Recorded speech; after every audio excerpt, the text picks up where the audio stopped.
Good morning, everyone, and thank you all for being here this great morning here at USDA in Washington, D.C.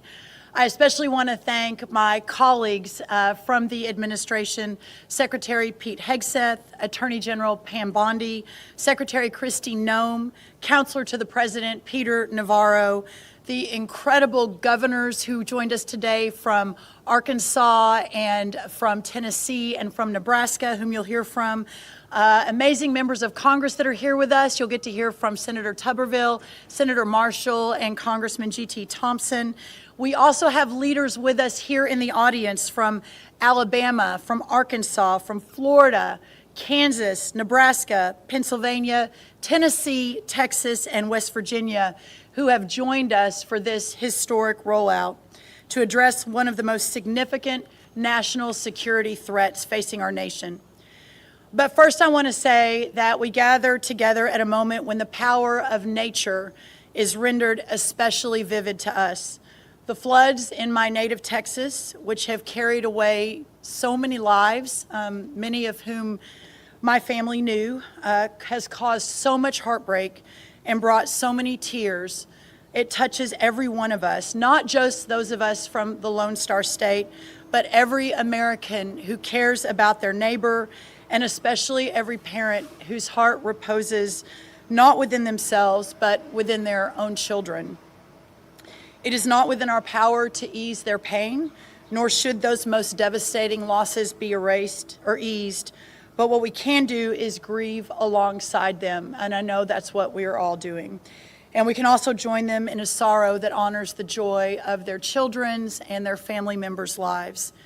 It is not and has never been God's purpose that we suffer, but it is within His design that we rely upon His creation.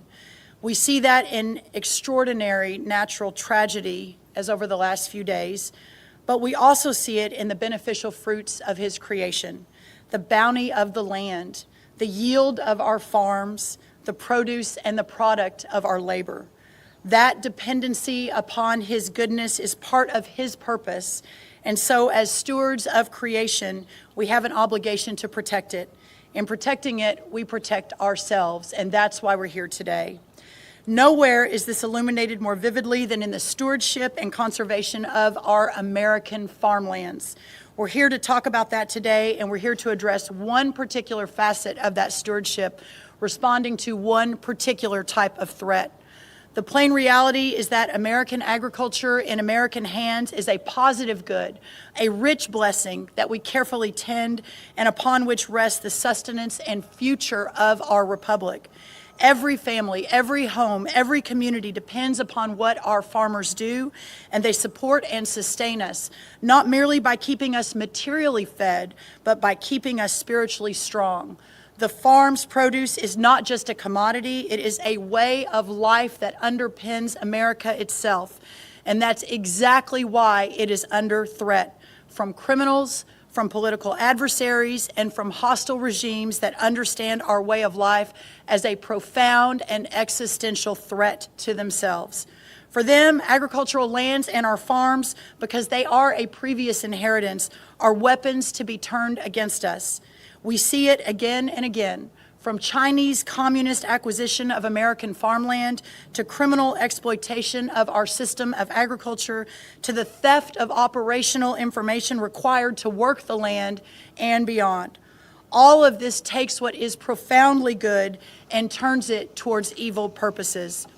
But November 2024 signaled it's time for our federal government to wake up and step up, and that's exactly what we are doing under the leadership of President Donald Trump.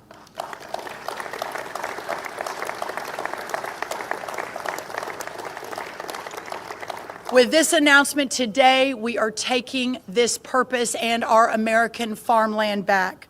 American agriculture is not just about feeding our families, but about protecting our nation and standing up to foreign adversaries who are buying our farmland, stealing our research, and creating dangerous vulnerabilities in the very systems that sustain us. Reshoring and nearshoring our food and agriculture supply chain is essential for our nation's security.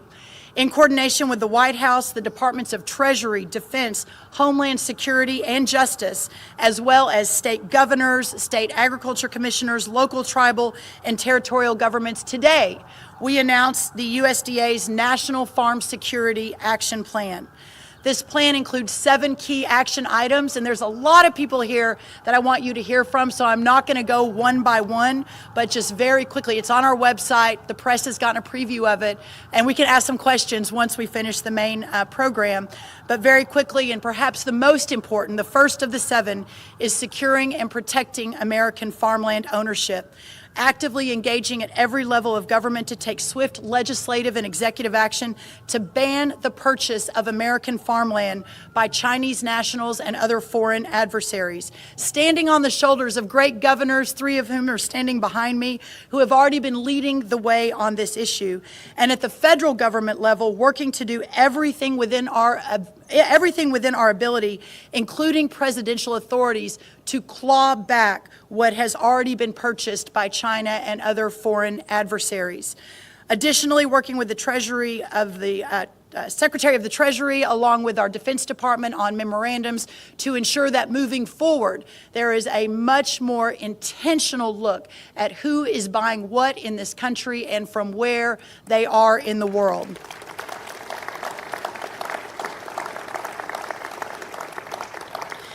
Also enhancing our agricultural supply chain resilience, also protecting our U.S. nutrition safety net from fraud and foreign exploitation. Number 4, defending agricultural research and innovation. No more sweetheart deals and secret pacts with countries that do not have our best interests in mind. Number 5, making sure that America First is in every USDA program, from farm loans to food safety. We have already canceled 7 active agreements with entities in foreign countries of concern and will continue to cancel additional agreements moving forward.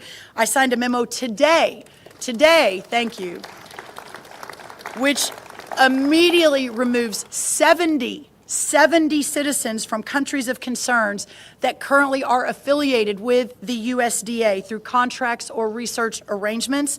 And we are working to issue regulatory action to remove over 550 entities from foreign countries of concern from our preferred catalog.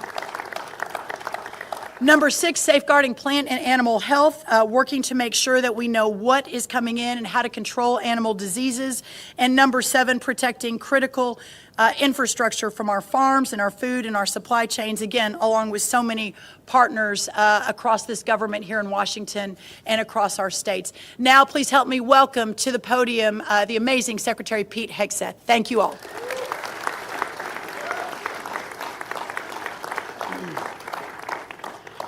Well, Brooke, thank you so much for your incredible leadership on this issue. It's an honor to be here. It's a very important one. I think we're all here for 2 basic reasons. One, under President Trump's leadership, we're going to put America first. We have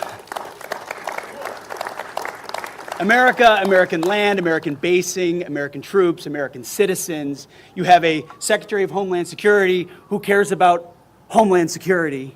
You have an attorney, imagine that. You have an Attorney General that cares about justice. You have a Secretary of the Agriculture that cares about our farmland and our farmers. You have governors who've led the way, and senators and congressmen who now have reinforcements from an America First movement that it's about America First, but it's also just the application of common sense.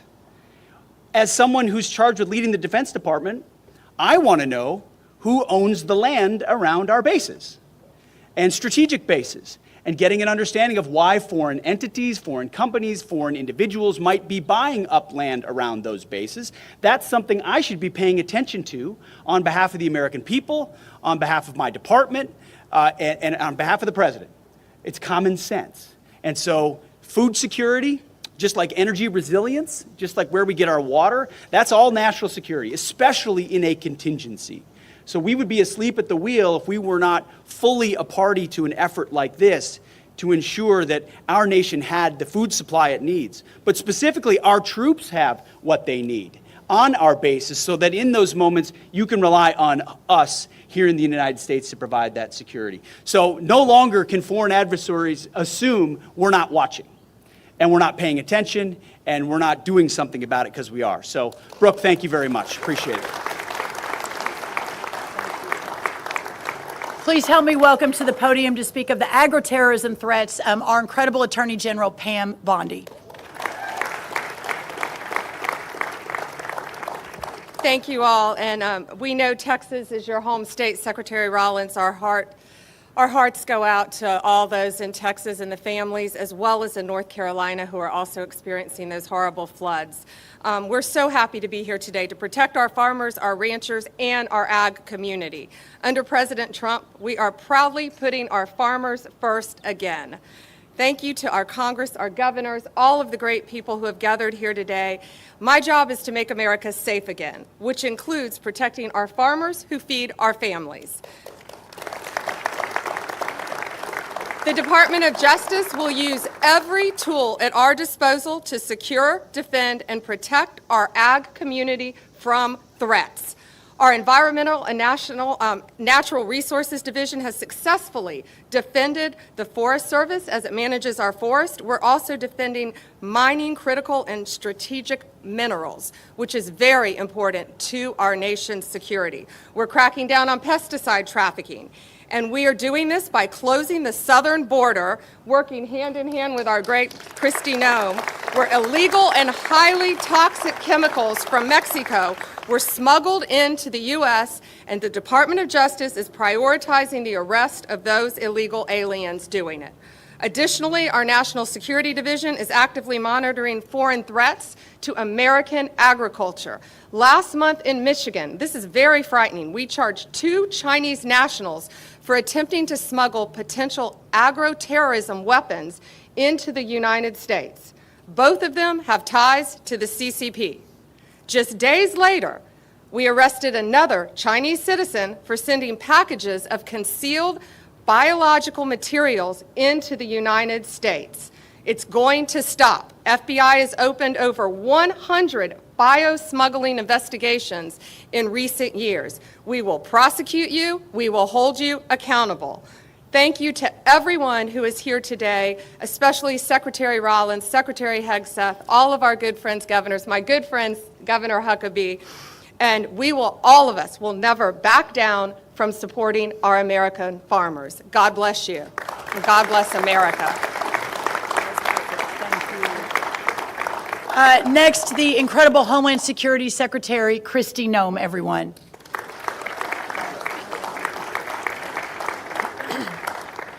Well, good morning, and I am so blessed and pleased to be here with Brooke, who is a dear friend of mine, and our hearts and prayers still continue to go out with Texas, and I'll be back down there in a few days to spend more time with them and to help them continue to heal and with recovery efforts. The one thing I wanted to share with all of you today is that long before I had the honor of serving as President Trump's Homeland Security Secretary, I was a farmer. I was a rancher. In fact, I've worked on food policy for over 30 years. And I recognize that food policy is national security policy. A country who cannot feed itself, cannot take care of itself, and cannot provide for itself is not secure. And that we have to be able to feed ourselves to make sure that no other country ever controls us. And I've watched for decades as evil foreign governments, including China, have come into this country and they've stolen our intellectual property. They've manipulated their currency. They've treated us unfairly in trade deals. They've come in and purchased up our processing companies, stolen our genetics. In fact, I've worked in this building off and on commissions and projects and laws and different statutes to ensure that China did not completely take control of our entire food supply chain, recognizing that the United States of America would be in jeopardy if that ever were to happen. I've watched them come in and establish a presence in stealing our chemicals, in providing our fertilizer for us. And so 2 years ago, when I served as governor of South Dakota, we passed a law in our state that said China and 6 other foreign evil governments would never own our farmland. And I'm very proud to say that in South Dakota, China does not own any of our land, nor will they ever own any of our land. While I served in Congress, I worked hard to put in programs that would help manage risk for farmers. I tell people all the time, farmers are the biggest gamblers that I know. They go to a bank oftentimes and they have to borrow money to buy land. Then they go back to the bank and they need machinery to work that land, and so they borrow some more money to do that. Then they have to go back and get an operating note to purchase seed and fertilizer, chemical potentially, and they put it in the dirt, and they hope that months later it'll rain, the sun will shine, and that there'll be something there that they can pick up, that they can sell, and then that the markets that are beyond their control, that there will be a price there that will help them cash flow so they can go back and do it all over again the next year. And they do that so that they can feed this country, so that they can feed this world. In fact, growing up as a little girl and as a daughter of a farmer and a rancher, I always felt like God loved farmers more.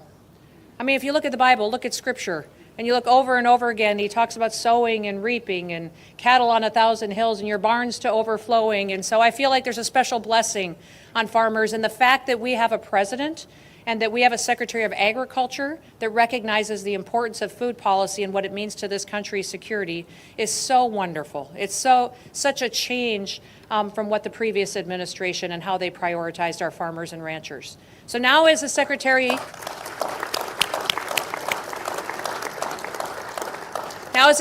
of Homeland Security, I have responsibilities when it comes to securing our homeland.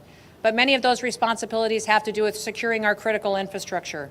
We have the responsibility for 10 of our 16 critical infrastructures, which means our electrical grid, our water supply chain, how we protect and run this country, and what we do to make sure the people here are safe, but not just the people, the products and goods that come in and out of this country. Our Customs and Border Protection units are the ones that all of our goods come into this country and leave this country on, and their investigations and how they inspect our ag products are critically important to make sure that we aren't facing any kind of threats from what kind of products may come into this country or what kind of terrorist acts might happen from goods that other countries may wish to send to us that would harm our food supply. We will continue to make sure that we have the systems in place, the people in place, the experts in place, and the policies in place to make sure that this country always feeds itself, and that we always have the ability to grow our own food, and that we rely on no one else to feed the people of the United States of America, because it is a national security issue when a country cannot provide for itself. And we will never let any other country control our food supply or control our people, because we will always be the great United States of America. Thank you.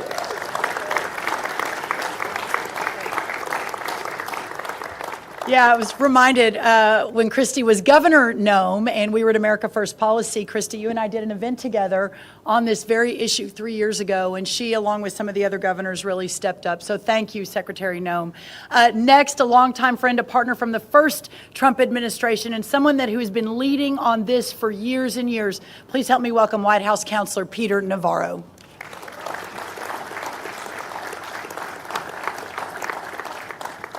What a beautiful day to be out here, and it's difficult, I think, for a lot of Americans to wrap their head around what we're talking about today. We're such a good and kind nation that has done so much for the rest of the world over so many decades, including fighting 2 world wars on behalf of the rest of the world. But this is so serious an issue. The Art of War, a book, Sun Tzu, centuries old, says that the acme of warfare is to win without firing a shot. You fast forward to a book that was written by 2 high-ranking military officials in China called Unrestricted Warfare. And you understand that we are indeed in a new world where kinetic warfare is not the first choice of our rivals anymore. Rather, it is things like sending us seeds or trying to steal our seeds or trying to change the seeds. It is acquiring our supply chain in agriculture. It's setting up spy shops on land next to military bases. Do you remember when that balloon, it was just a weather station? We seem so naive about so much of this, when in fact we have nations and bad actors trying to do bad things using our supply chains now as weapons. The world changed yet again on April 2nd when the Chinese embargoed critical minerals, not just on us, but for the rest of the world. The Russians now embargo things like neon and helium and uranium as a tool. So we must be clear-eyed about the threats, and I just have to congratulate Secretary Rollins for taking leadership on an issue which has been troublesome for years. And we have governors here, like Kristi Noem in South Dakota, just leadership on that. She was doing that before anybody was paying attention. We're going to hear from Governor Huckabee. Arkansas has led the way on this issue at the state level, even as the federal government has been silent about it up to this point. The last thing is big things like Smithfield Foods. I don't know if you know this, but this one really troubled me when it happened. But the Chinese bought Smithfield Foods and basically control about 1/8 of the world's pork supply now. And we worry, we've had food inflation. We worry when things happen that can be part of that. And then the other key purchase which we allowed them to do was Syngenta. Well, what is that? It's a seed company.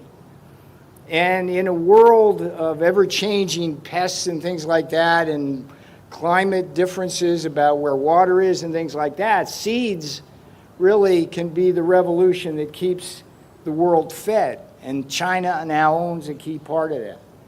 So what Secretary Rollins is doing today, it's a historic day.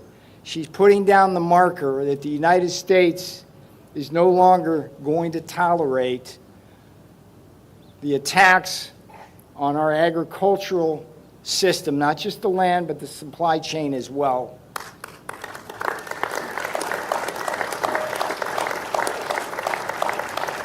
She deserves more than a hand. She deserves a helping hand here, and that's why the other aspects of our government are behind us as well. So I appreciate being here on this absolutely gorgeous day, and again, I commend the leadership of the people behind me. Thank you. Thank you, Peter. Again, no one more of a warrior than he on these issues and many others, so thank you. Next, also from the first Trump administration now, the governor of the great state of Arkansas, who another leader in this area. Please help me welcome Governor Sarah Huckabee Sanders. Good morning. It is incredible to be here and be joined with people who really understand what it means not just to love our country, but to be willing to do things that actually preserve, protect, and allow us to pass on what makes our country so great to the next generation. And that's exactly what you see in the collaboration of the people that are gathered behind me. I'm so proud of the fact that Arkansas was the first state in the country to kick a Chinese-owned company off of our farmland and out of our state, and we made them pay for it, very Trump-esque.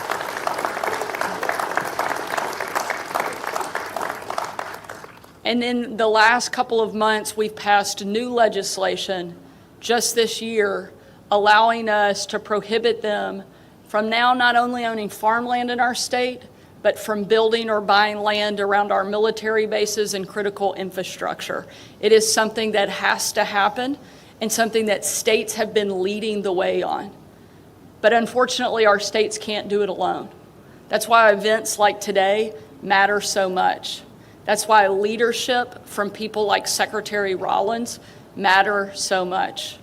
The fact that we now have a president who understands who our real enemies are and is willing to take them on is making a huge difference, not just in our country, but around the world.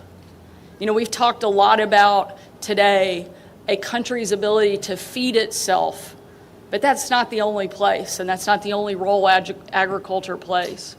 A country has to be able to feed itself, fuel itself, and fight for itself to truly be free.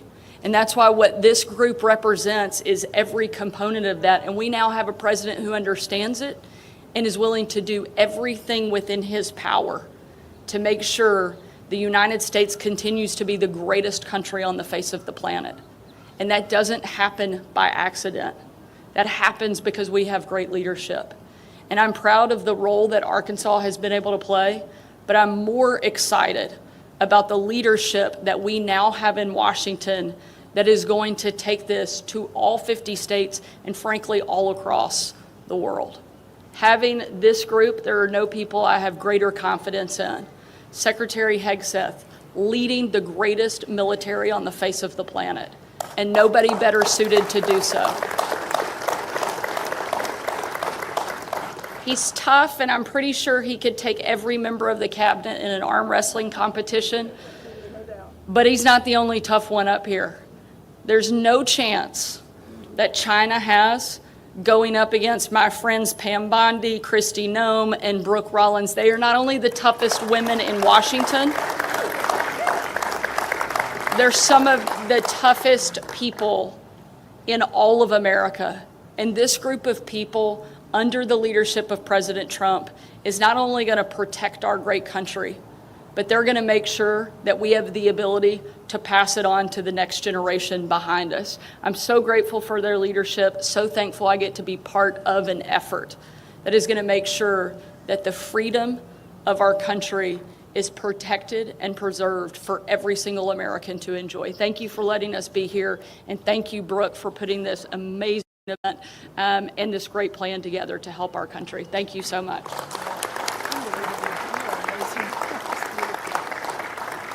Thank you, Governor Sanders. Also at the front of the battle, Governor Bill Lee of Tennessee. Please help me welcome him. Thank you, Secretary Rollins. Let me just add my words of gratitude to President Trump and to his administration. And it's an honor to stand here with these great leaders. I have served as the governor originally in President Trump's first term, and then through the Biden administration, and now again in the Trump administration. During the years when President Trump was not in office, and governors like myself and Governor Sanders and Governor Pillen were working individually to secure our farmland. So in Tennessee, we have passed laws that prohibit ownership, that require divestment if found, that impose strict penalties for those foreign adversaries who take our property. We have also passed the Farmland Conservation Act in order to make it easier for the next generation of farmers to live and operate in our state.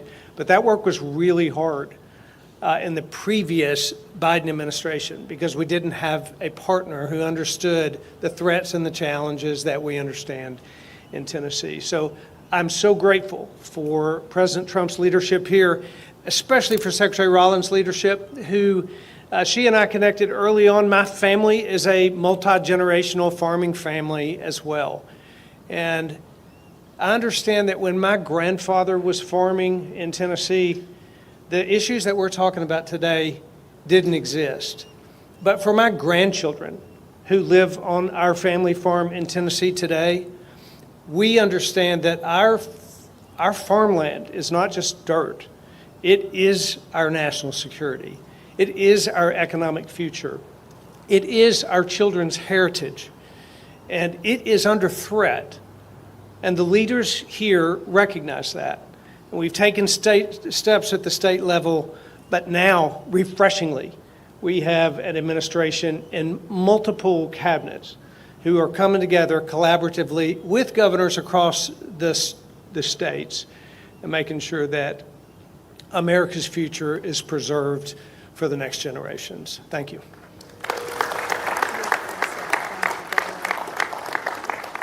Our first conversation, Governor Lee and mine, was not about how to save America. It was about our mutual love of Hereford cattle.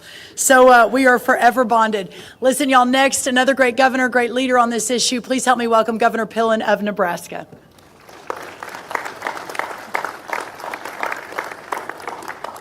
Well, good morning, and just an incredible shout out to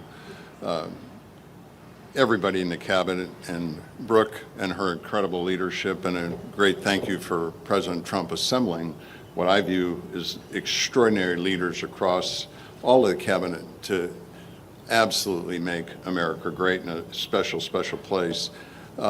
This is very, very touching for me to have the opportunity to be here. I'm the 41st governor of Nebraska. I'm the first governor that's made my living from agriculture in 100 years. I have simply sat and looked in my career of over 40 years and saying, what on earth is going on with China? I believe this. I believe in family farm security. I believe in food security, and that equates to national security. Nebraska is doing its fair share. I believe we need to do more than our fair share. So our first year in 23, we were able to pass legislation that took all Chinese equipment off of all telecommunications across the state. That was the first step. Second step was making sure that no land is purchased by any foreign adversaries in the state of Nebraska. Third step is simply that we have direct conversations with companies that are from China. Peter Syngenta called me, wanted to come to the Capitol and have a meeting, and I said I have no interest in having a meeting, have no interest in you being in Nebraska. My suggestion would be to leave. My suggestion would be to get a different job. I'm really, really proud to announce that Syngenta has sold their business in Nebraska to a family-owned genetic company from the United States. So we're really excited about that. I think that what is really, really important is I think back on 40 years of things that have gone on that has never made sense.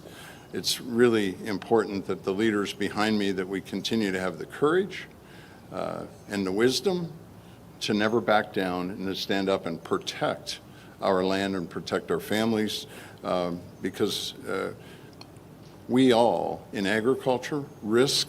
We talk about gambling, Christy, we all risk everything we have every single day to put food on the grocery stores.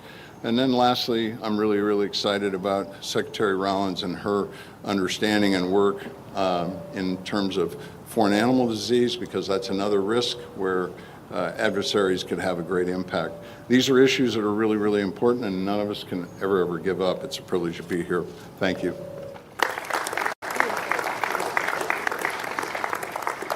Now, Senator Tommy Tuberville from the great state of Alabama.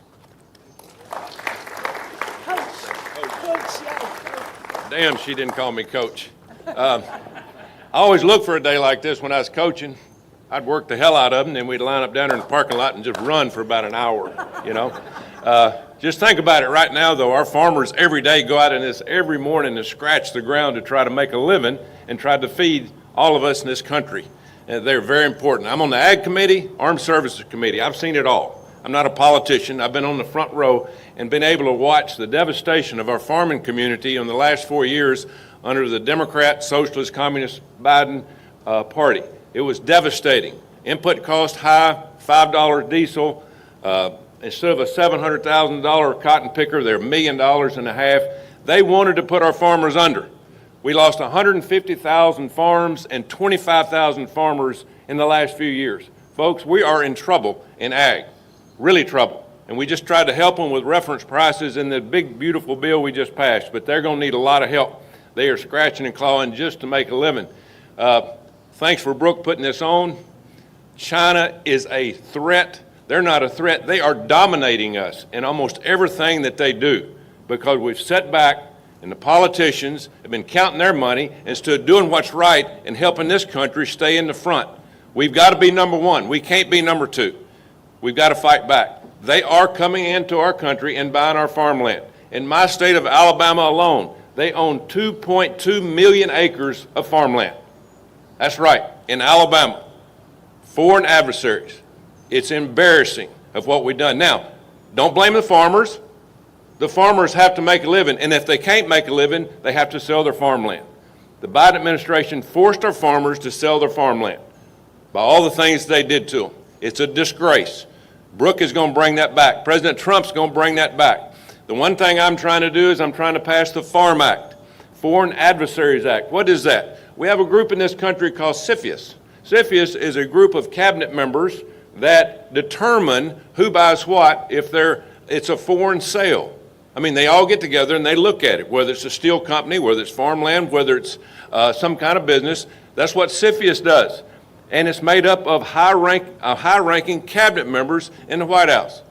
Who is not on there? The Secretary of Agriculture. What the hell are we doing? I mean, how far behind are we? We have to get the Secretary of Agriculture on CFIUS to protect our farmland. If we don't do it, we're going to continue to lose at the end of the day. So thanks for being here. In a few minutes, we'll line up down in this end zone, and we're going to start running this way until I get tired of watching. Thank you very much. God bless you.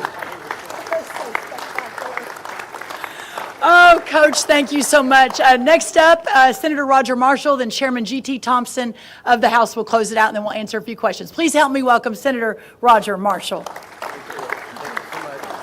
Thanks. All right. Well, good morning, everybody. America's abundant food supply is not guaranteed. It's a strategic asset we must fiercely protect. Farm and ranch security is national security, and I'm proud today to share how Kansas is at the heart of this mission. Today, we tell China to get the hell out of American agriculture. Today, China, here's your ticket. Do not pass go. Get the hell out of American agriculture. And the Trump administration is going to lead the way. Now, I want to start by just thanking Secretary Rollins, and maybe we can help you get some Angus cattle someday for your farm. But I do want to thank Secretary Rollins and President Trump and his administration for his unwavering commitment to our farmers, our ranchers, and rural America. The big reconciliation bill we just passed exemplifies this support. It strengthened the farm safety net, including increased reference prices. It makes key business tax deductions permanent and doubles the estate tax exemption up to $30 million for couples and streamlines the 45Z tax credit. Folks, 45Z is going to do more for agriculture than all the soybeans and sorghum we sold to China in the past 5 years. This bill empowers our agriculture communities and secures our family farms for generations to come. Now, as a fifth-generation farm kid, I learned how agriculture underpins our economic stability, our public health, our national defense, our geopolitical autonomy, and our rural way of life. It contributes $1.5 trillion to GDP and supports over 22 million jobs, yet we often take it for granted. Our farmers, our ranches, our food supply chains face grave threats, specifically bioterrorism, procurement disruptions, and foreign ownerships. A virus like COVID, which was made in a lab, could target our beef and dairy cattle industry next, or a fungus could devastate our wheat and our corn. Whether it's from nature or made in a laboratory by a foreign adversary, these risks demand vigilance. Let me share how Kansas is leading the fight. We're proud to host the Animal Health Corridor that stretches from Columbia, Missouri to Manhattan, Kansas, the Little Apple, to Lincoln, Nebraska, where cutting-edge research thrives. And why in the world we let scientists from foreign adversaries in those experiments and in those laboratories, I'll never know. And why we're doing research with American dollars in those foreign countries of threats, I'll never know either. I want to thank President Trump. In his first term, he welcomed USDA's Economic Research Service and National Institute of Food and Agriculture to Kansas City, which complements the National Bioagro Defense Facility in Manhattan. This synergy makes Kansas a global hub for agriculture innovation. Our strength lies in our collaboration. By uniting public and private sectors with land-grant universities like my alma mater, the fighting, ever-fighting, mighty Wildcats of Kansas State University, we're building a resilient food supply. There you go, Coach Tuberville. Let's go Wildcats. I want to commend the Department of Defense and all the agencies up here today for your joint efforts to combat diseases like avian influenza, screwworm, and foot and mouth, protecting our farmers and communities. And finally this, let me just concur with Coach Tuberville that I'm going to champion for the Secretary of Agriculture to be part of CFIUS. President Trump could appoint her, and Congress can make that legal for years to come as well. That's the best way to counter these emerging threats. Think about it. China right now owns land next to Whiteman Air Force Base, where our B-2s were launched that did just a spectacular job of, yes, obliterating Iran's nuclear armament. They own land next to Fort Riley, Kansas, home of the Big Red 1 1st Infantry Division as well. We need someone who thinks agriculture when they wake up in the morning and they go to bed and they think of agriculture as national security. Again, we can't take our food supply for granted. Kansas is leading the way, but it takes a national resolve to protect our farms, to fortify our biosecurity, and keep America's food in Americans' hands. Thank you so much. God bless us. Have a great day. Thank you. Quick announcement, as of this afternoon, I will be officially a member of CFIUS, so that is happening. Yeah. Just an incredible team at USDA and our great Treasury Secretary, Scott Bessent. Finally, from the amazing agriculture state of Pennsylvania and Chair of the House Agriculture Committee, please help me welcome G.T. Thompson. Good morning, everybody. What a glorious day. A great day for making hay, and a great day for making history.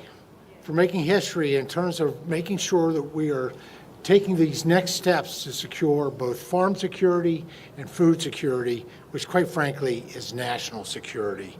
As chairman of the House Agriculture Committee, I'm so appreciative to President Trump, to Secretaries Rawlins, Hegseth, and Nome, as well as Attorney General Bondi for their recognition that food security is national security.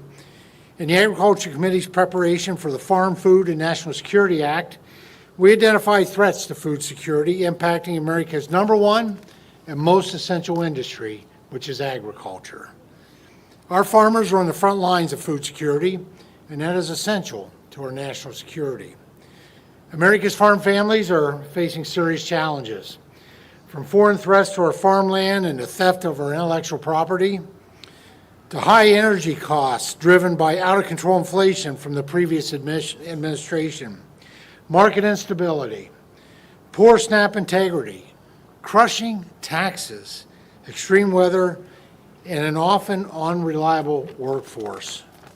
All of these make life harder for America's farm, ranch, and forestry families, and jeopardizes our country's food security. I want to thank President Trump for using every tool at his disposal to make America's food supply safer. The One Big Beautiful Bill included a historic investment in our agriculture value chain, including provisions from the Bipartisan Farm Food and National Security Act. The One Big Beautiful Bill includes investments to strengthen our livestock biosecurity from foreign animal disease, as well as delivers major tax relief, shields the next generation of farmers from the death tax, supports affordable energy policies that keep family farms running and food prices low. It includes historic integrity measures for the SNAP program and so much more. But there's still a lot of work left to be done.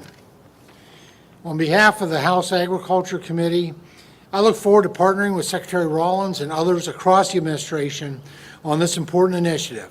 Farm and food security is national security. Thank you to President Trump and this dynamic cabinet team for your commitment and your leadership. God bless and thank you so much.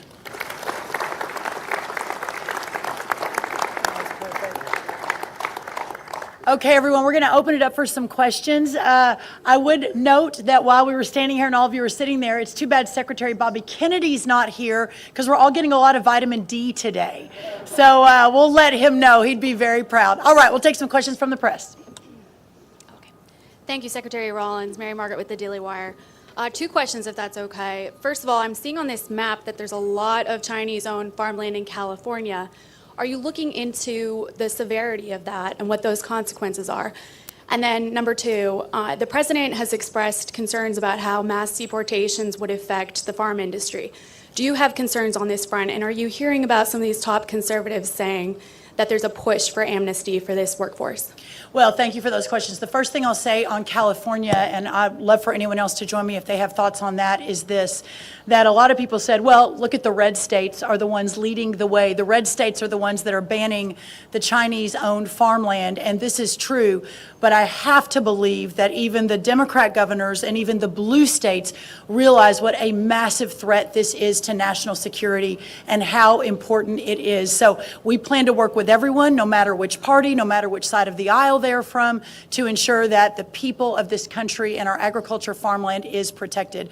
The second question, I appreciate you bringing that up. There's been a lot of noise in the last few days and a lot of questions about where the president stands and his vision for farm labor.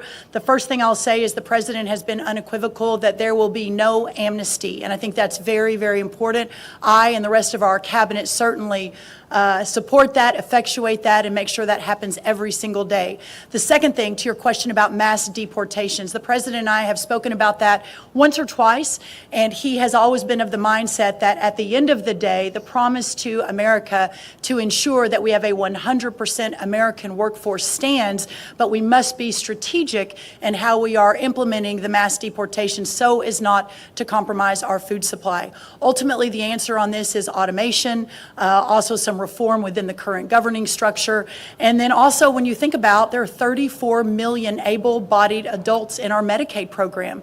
There are plenty of workers in America, but we just have to make sure we're not compromising today, especially in the context of everything we're thinking about right now. So no amnesty under any circumstances. Mass deportations continue, but in a strategic and intentional way as we move our workforce toward more automation and toward a 100% American workforce. And ultimately, it's the wonderful members of Congress behind me who are taking this on the fixing the current immigration system. So thank you so much. Madam Secretary, thank you. First of all, condolences, thoughts, and prayers to all the folks back in Texas, near and dear to your heart.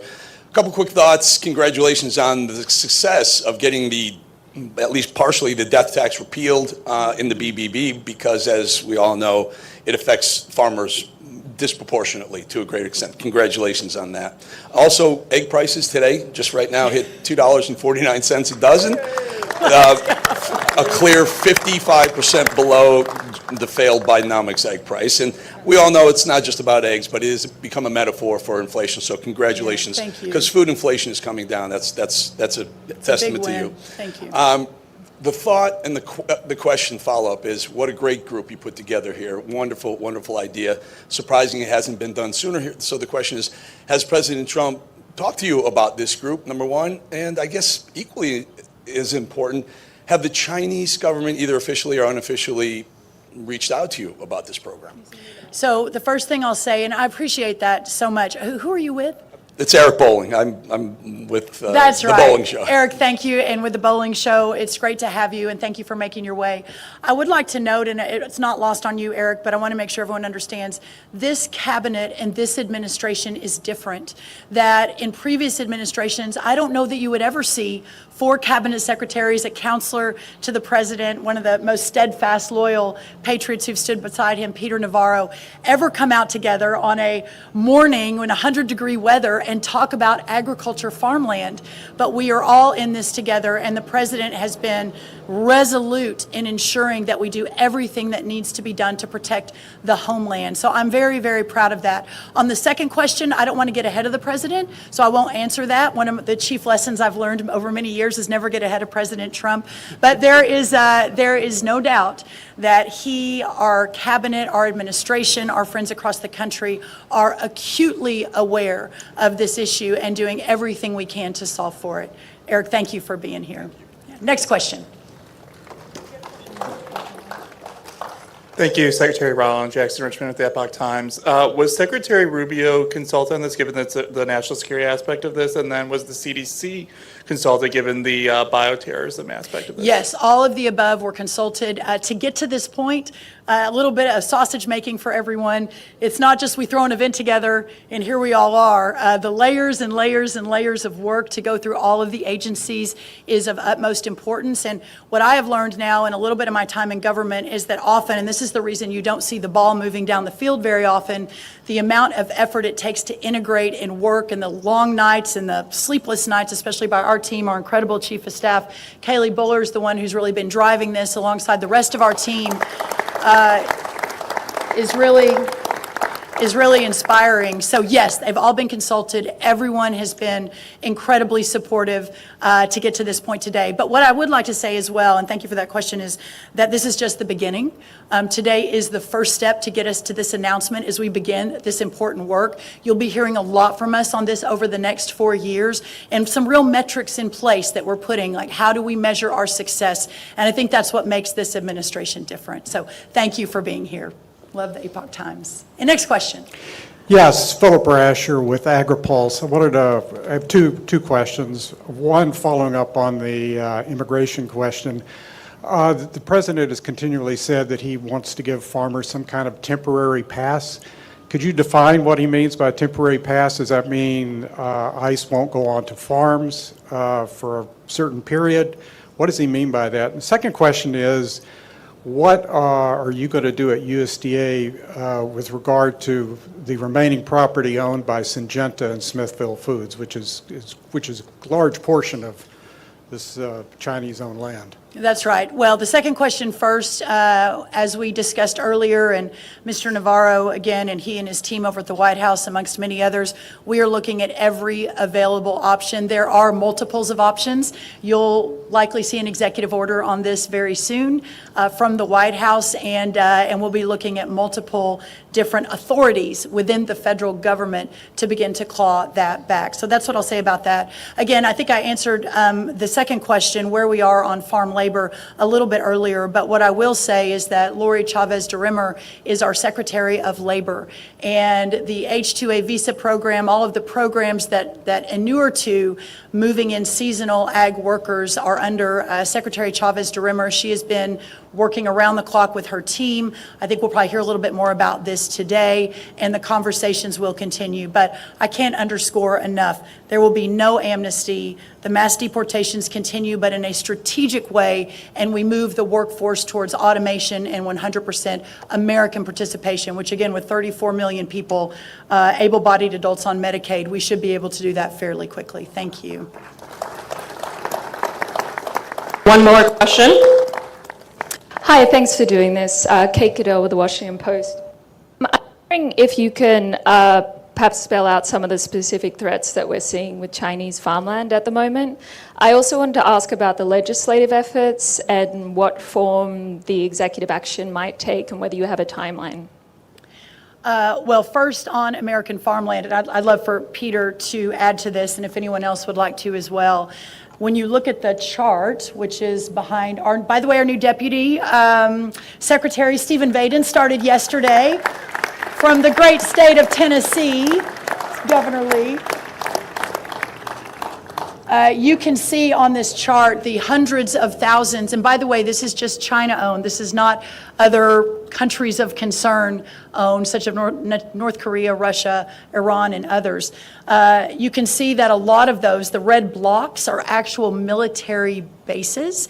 And ultimately, when we're talking about national security, that is, I think, the number one concern, certainly of this administration, is what's happening there as we're looking at the threats that this country is facing, but specifically through agriculture is really, really important. Peter, I don't know if you want to add to that.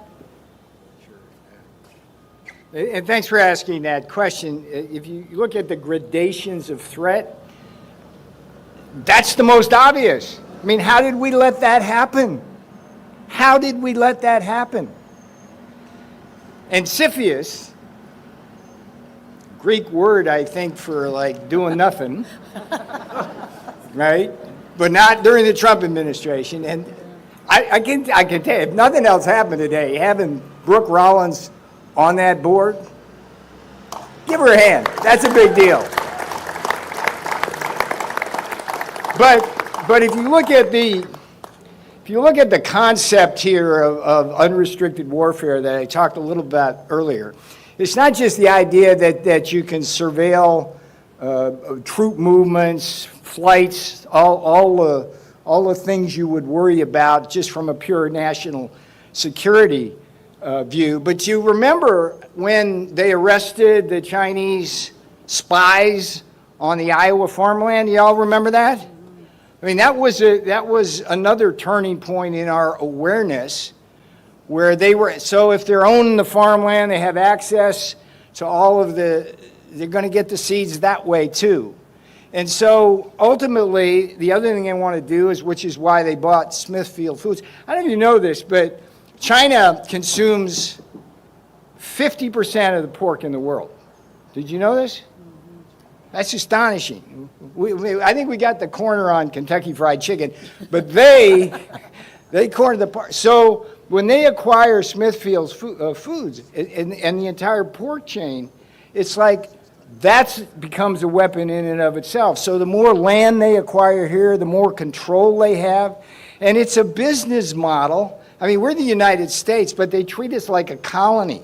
They do the same damn thing down in Zambia with tobacco and around all of Africa. They buy land, they bring in Chinese workers to work the land, and then they ship the food back to China, and the people around starve or pay higher prices. So when you ask us, what's this about?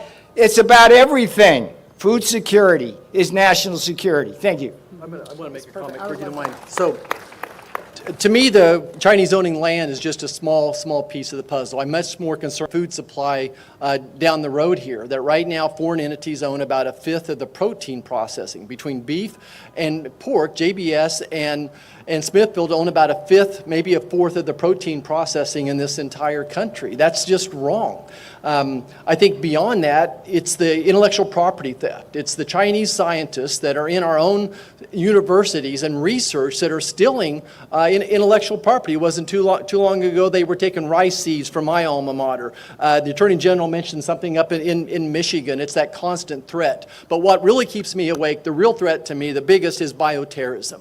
If you could imagine a COVID-like virus made in a laboratory in Wuhan, China, that could infect all the hogs of the world, but you had an mRNA vaccine that could protect your own hogs, what would that do to our world's food supply? That's what keeps me up, and that's why I'm a big proponent of the work being done at NBAT, the National Agro Research Defense Facility in Manhattan, Kansas as well. I think that's the biggest active threat that I see is bioterrorism.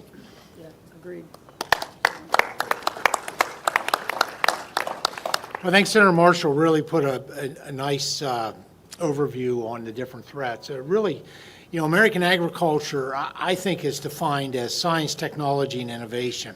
And all those are amazing. It defines agriculture today, but it also leads the way for agriculture over the horizon for the future.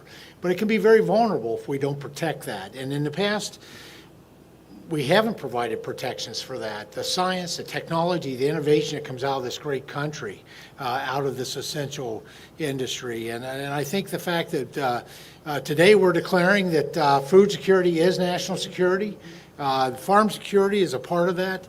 I think this is a great milestone of making sure that we're protecting all of that for the future. America needs, we always want America to be in the lead, no matter what we're talking about.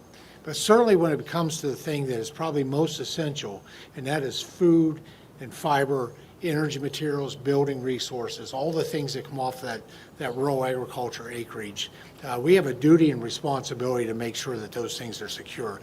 So, Secretary, thank you for your leadership and vision on this. Much appreciated.